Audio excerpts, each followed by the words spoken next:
اللہ کی راہ میں خرچ کرنے کی بہت بڑی فضیلت آئی ہے. اور ایک اور چیز خاص طور پر جو ہمیں کھٹکتی ہے اس کی بھی وضاحت فرمائی. فرمایا آ کے کرتا ہے اور اس نیت سے کرتا ہے کہ بس اللہ جانے اور میں جانوں. قرآن کریم میں اللہ کی راہ میں خرچ کرنے کی بہت بڑی فضیلت آئی ہے.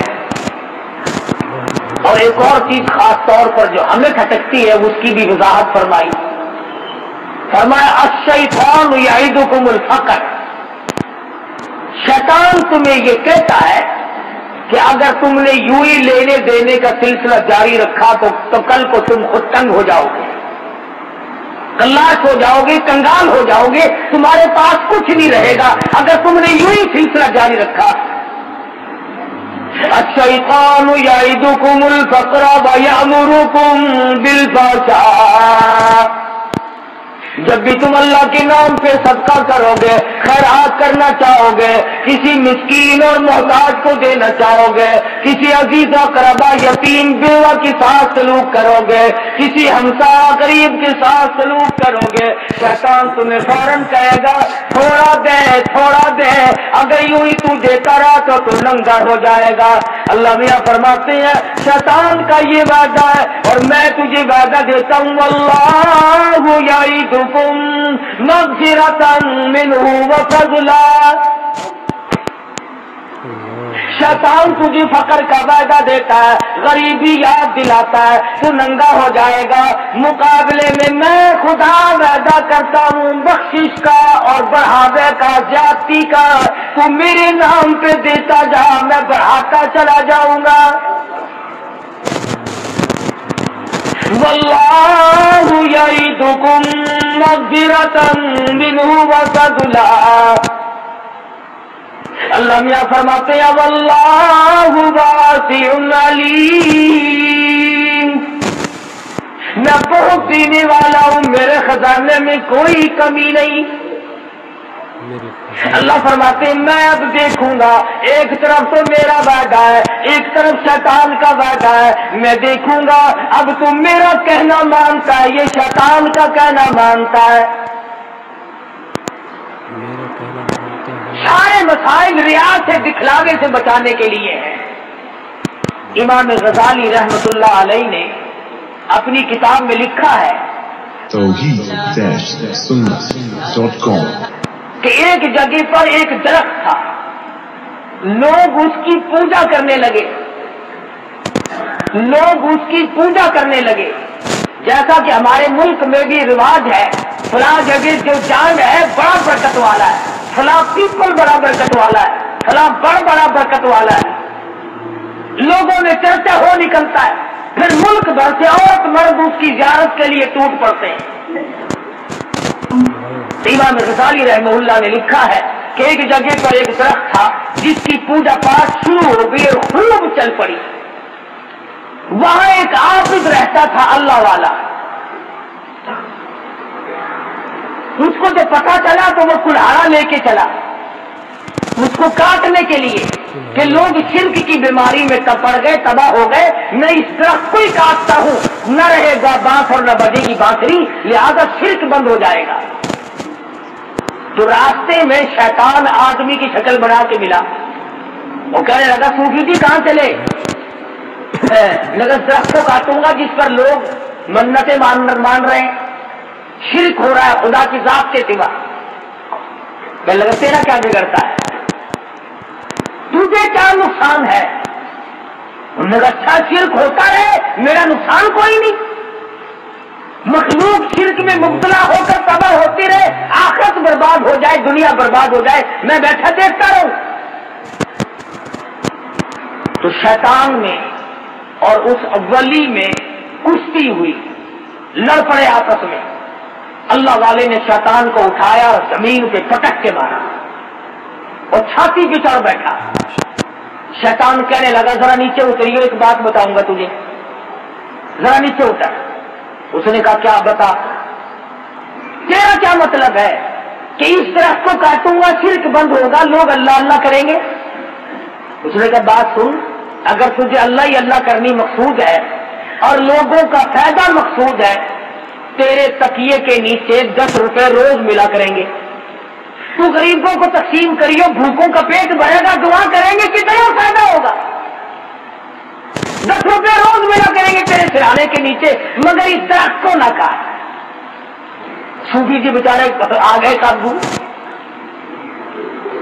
اس نے کہا بھی یہ کوئی کم نیکی تو نہیں؟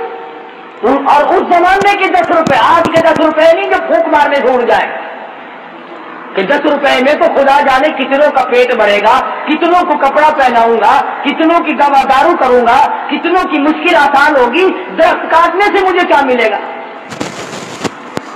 صوفی جی کی سمجھ میں آئی، کلاڑا رکھا، مسلے پہ بیٹھ گئے، رات کو سوئے، صبح کو سرانے کے نیچے سے باقی 10 روپے ملے، کہنے لگا بہت اچھی بات، یہ تو مزے ہو گئے بھائی، اور اللہ کی راہ میں خرچ کر دیے۔ دوسرے دن بھی سرانا اٹھا کے دیکھا، صبح کو پھر 10 روپے مل گئے، اس نے کہا شیطان ہے تو سچا بھائی۔ تیسرے دن سرانا اٹھایا تو ہے ہی نہیں، دری اٹھا کے دیکھی جسے دری کے نیچے جلدی میں رکھ گیا ہو، وہاں بھی نہیں، چارپائی کے نیچے جھانک رہے ہیں، مٹی کرید رہے ہیں، تو شاید ادھر ادھر گر گئے، ہو ہی نہیں، وہ کہاں تھے؟ تو لگا اچھا، پھر اٹھایا کلاڑا اور پھر اس طرف کی طرف چلے اور پھر راستے میں ملا۔ امام غزالی رحمت اللہ علیہ نے لکھا ہے، کہنے لگا کہاں چلے؟ وہ درخت کو کاٹوں گا، لوگ شرک کرتے ہیں۔ اس نے کہا وہ بتایا تھا تجھے 10 روپے ملا کریں گے، انہوں نے کہا بے ایمان ہو گیا تھا، 2 دن تو ملے، آج تو بالکل نہیں ملا، ایک آنا بھی نہیں وہاں تو۔ اب جو شیطان میں اور اس ولی میں کشتی ہوئی، اب ولی نیچے اور شیطان اوپر، اب وہ نیچے دبا لیا اور شیطان اوپر چڑھ بیٹھا۔ کہنے لگا تو ذرا خیر یہ بات بتا، اس دن تو نیچے تھا میں اوپر تھا، آج میں نیچے تو اوپر، اس کی کیا وجہ ہے؟ تو کہنے لگا میری بیماری مجھ سے پوچھتا ہے۔ اس نے کہا بتا تو صحیح۔ کہنے لگا اس دن تیرا غصہ صرف اللہ کے لیے تھا، اس دن جو تیرا غصہ تھا، ناراضگی تھی، وہ اللہ کی رضا کے لیے تھی اور اللہ کے لیے تھی، للہ تھی، اس میں تیرا کچھ شامل نہ تھا۔ آج کے غصے میں یہ بھی تو شامل ہے نا کہ وہ 10 روپے کیوں نہیں ملے، اس لیے ملاوٹ ہو گئی غصے میں، اس لیے میں اوپر آ گیا، جناب نیچے چلے گئے۔ علماء نے لکھا ہے کہ اگر غصے میں ملاوٹ ہو جانے سے شیطان کے نیچے آدمی آ جاتا ہے، عبادت میں جب شیطان کا ہماری ریاکاری اور دکھلاوے کو دخل ہوگا تو پھر شیطان کے نیچے کیوں نہ آئیں گے؟ اس لیے فرمایا کہ ریاکاری سے بچنا ہے، دکھلاوے سے بچنا ہے۔ کئی لوگ نماز پڑھتے ہیں، جب لوگوں میں نماز پڑھیں گے وہ لمبا سجدہ، لمبا رکوع، بڑی لمبی التحیات، بڑی لمبی قرات، اور جب اکیلا پڑھے تو چل میں آیا، ٹھک ٹھک ختم کی، وہ گئے ادھر گئے، دیر ہی نہیں لگی۔ بعض اماموں کا یہ حال ہے، جماعت کراویں گے تو بڑی لمبی چوڑی نماز، اور بعد میں 2 سنتیں اگر پڑھنی ہے نا تو مقتدی سارے کھڑے ہیں، مولوی صاحب پڑھ کے چلے بھی گئے۔ یہ تمام چیزیں دکھلاوے میں شامل ہے یہ، اور اللہ پاک دکھاوے کو، ریاکاری کو قتل پسند نہیں کرتا۔ وہ زکات ہو، وہ نماز ہو، وہ حج ہو، وہ عبادت ہو، وہ خیرات ہو، کوئی چیز بھی ہو، اللہ پاک کہتا ہے جو کرنا میرے لیے کر، اس میں کسی قسم کا دکھلاوا نہ کر۔ اور لوگوں کو کیا دکھاتا ہے؟ لوگ تو تجھے آگے بے ایمان کہتے ہیں، کیا دکھانا ہے لوگوں کو؟ اس لیے قرآن کریم میں بار بار فرمایا واللہ یعدکم مغفرۃ منہ وفضلا واللہ واسع علیم یؤتی الحکمۃ من یشاء۔ اور لوگوں میں خدا وعدہ کرتا ہوں جو میرے نام پر تم خرچ کرو گے، میں مالک تو میں ہی ہوں، بیماری پہ خرچ کرا دوں گا، مقدمے پہ خرچ کرا دوں گا، پریشانیوں میں خرچ کرا دوں گا، فضولیات میں خرچ کرا دوں گا، سینما تھیٹر تماشوں پہ خرچ کرا دوں گا۔ اور اگر تم صرف لوجہ اللہ کرو گے، فرمایا واللہ یعدکم مغفرۃ منہ وفضلا، سب سے پہلے تو میری طرف سے بخشش کا وعدہ ہے۔ کتنی بڑی بات ہے کہ خود مالک یہ فرمائے کہ جب تو آئے گا میں تیرے لیے جنت تیار لیے کھڑا ہوں۔ بڑی اچھی بات کہی، کہتا کہ ان سے تھوڑی سی لگاوٹ حشر میں کام آ گئی، ان سے تھوڑی سی لگاوٹ حشر میں کام آ گئی، مغفرت ہے جستجو میں میرے گھبرائی ہوئی، بخشش تلاش کرتی ہے۔ کیا مزے کی بات ہے، امام الانبیاء صلی اللہ تعالی علیہ وسلم آواز دیں، خود اللہ پاک کی طرف سے اعلان ہو، آؤ وہ لوگ، کہاں گئے وہ لوگ جو اپنی ضروریات میں سے نکال کر، اپنے خرچے میں سے نکال کر میرے نام پر دیا کرتے تھے، جن کا یہ خیال تھا کہ ہم اس کا بدلہ اللہ سے حاصل کریں گے۔ فَلَهُمْ أَجْرُهُمْ عِنْدَ رَبِّهِمْ وَلَا خَوْفٌ عَلَيْهِمْ وَلَا هُمْ يَحْزَنُونَ۔ اتنا کرنے والے لوگ تھے، کیا بتاؤں کہ گزشتہ زمانے کے لوگوں نے کس کس طریقے سے کمائی کر کے اپنی آخرت کو بنایا۔ آج ہم آخرت کا تو نام بھی نہیں لیتے، میرے تیرے دماغ میں یہ بات ہی نہیں کہ ہم اس دنیا کو چھوڑ بھی جائیں گے، قبر کی زندگی بھی آئے گی، حشر بھی آنا ہے، قیامت بھی آنی ہے، فلسرات بھی آنی ہے، ہم لوگوں کے دماغ میں تو یہ بات آئی نہیں۔ حالانکہ میں اور آپ اس نبی کی امتی ہیں، اس سرکار مدینہ صلی اللہ علیہ وسلم کی امتی ہے۔ سیدہ فاطمہ الزہرا رضی اللہ تعالیٰ عنہا فرماتی ہے، میں اپنے ابا کی حضور میں حاضر ہوئی اور میں نے جا کر کے اپنے ابا کے ہاتھ میں آدھی روٹی کا ٹکڑا رکھ دیا۔ مدنی کریم صلی اللہ علیہ وسلم نے پوچھا کہاں سے لائی؟ میں نے عرض کیا میرے ابا 3 دن کے فاقے کے بعد ایک روٹی ملی تھی، آدھی میں نے کھا لی، آدھی آپ ابا کے لیے بچا لائی ہوں۔ سرکار مدینہ صلی اللہ علیہ وسلم کی آنکھوں میں آنسو آ گئے، فرمایا لخت جگر اور نور نظر، آج تیرے ابا نے 4 دن کے بعد روٹی کا ٹکڑا دیکھا ہے۔ اس تنگی سے، اس رسرت سے، اس پریشانی سے زندگی گزاری اور آمدن گزاری۔ یہ نہیں کہ حضور مجبور تھے، اللہ نے بار بار پوچھا ہے، کہو تو دولت کے انبار لگا دو۔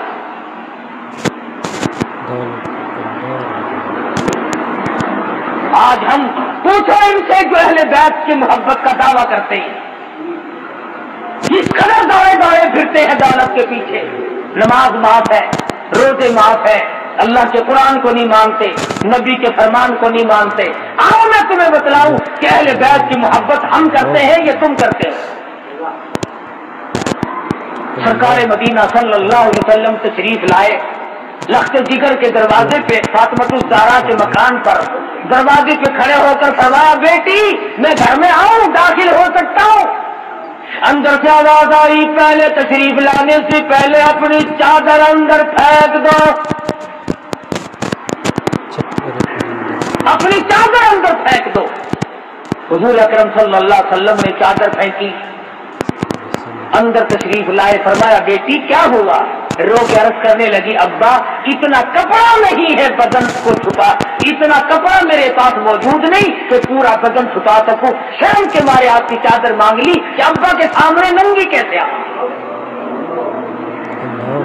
یہ ہے مدنی کریم صلی اللہ علیہ وسلم کی بیٹی کا اسوہ حسنہ، اور یہ ہے اس کی زندگی جس کا نام لے کر آج بدماشی پھیلائی جا رہی ہے، جس کا نام لے کر آج دولت سمیٹی جا رہی ہے۔ اگر نبی کی بیٹی سے محبت کرتے ہو تو آؤ، پھر کیوں مارے پھرتے ہو؟ کیوں تم نے رات دن چکر بازی بنا رکھی ہے؟ سود نہیں چھوڑتے، نبی کی بیٹی کے پاس بدن چھپانے کے لیے کپڑا نہیں، اور تو سور کھا رہا ہے، سود کھا رہا ہے۔ مسلمان کہلاتے ہو اپنے آپ کو سود کھا کے یہ کر رہا تھا کہ ہم اپنے آپ کو بدلیں گے کب؟